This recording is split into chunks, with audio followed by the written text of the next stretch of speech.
California Governor Gavin Newsom is proposing a new plan to defund the police and the state's justice system, while the state is still reeling from a surge in crime. The Democrats' proposal includes slashing $97 million from the court system and another $10 million from law enforcement and more than $80 million from the prison system.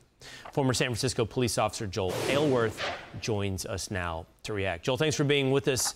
It's pretty shocking. I think most of the nation has already realized that defunding law enforcement, defunding the criminal justice system has been a massive mistake. And yet in California, this is the place we're looking to save money. Yeah, it's no surprise, I mean, to see this play from Gavin Newsom. I always say there's no bad teams, there's just bad leaders. And he continues to show up. And we see this, though, typically. There's always a cycle of hiring surges and then hiring freezes. It probably happens almost every decade. But right now, they've got a massive budget deficit, and this is where they're looking to cut the corners.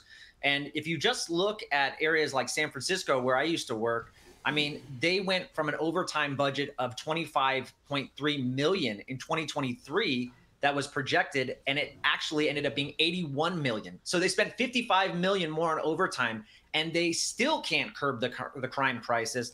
They had like 200 stores from downtown Union Square leave. Proactivity in San Francisco is down 55%. So what do you think is going to happen when they cut allocation to resources? It's just going to get worse.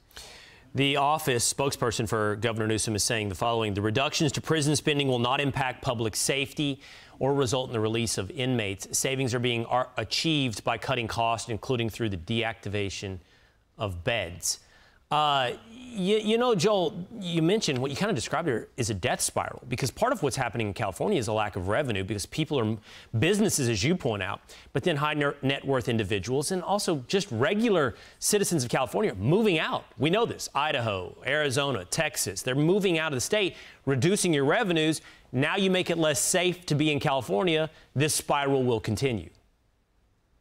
Yeah, and what's happened so far? I mean, let's do this. Let's increase the gas prices. I think they're like, what, $8 in California? Let's add a gas tax. I know, even better. Let's just take away your gas stoves. I mean, none of his solutions are working. And I just saw Senator Kevin Kiley posted that they spent $53 million on illegal immigrants and Medicaid, and that number is projected to be $3.8 billion in the next year. So they're doing a lot, obviously, to fund other things like, in San Francisco, for another example, the homeless are being offered alcohol. I mean, these are just insane policies and protocols, I mean, where we could be spending our money in a different way.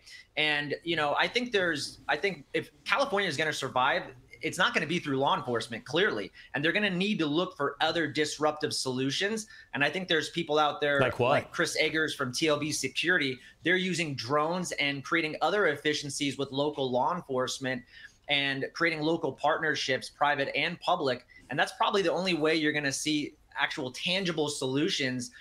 And I think the community needs to collaborate and get together, because that's the only way. Law enforcement in California is not going to save you, clearly. The response times in San Francisco PD, they just did a study, and for an officer to respond to a violent crime, it's taking almost 10 minutes. It's the lowest in 6 years.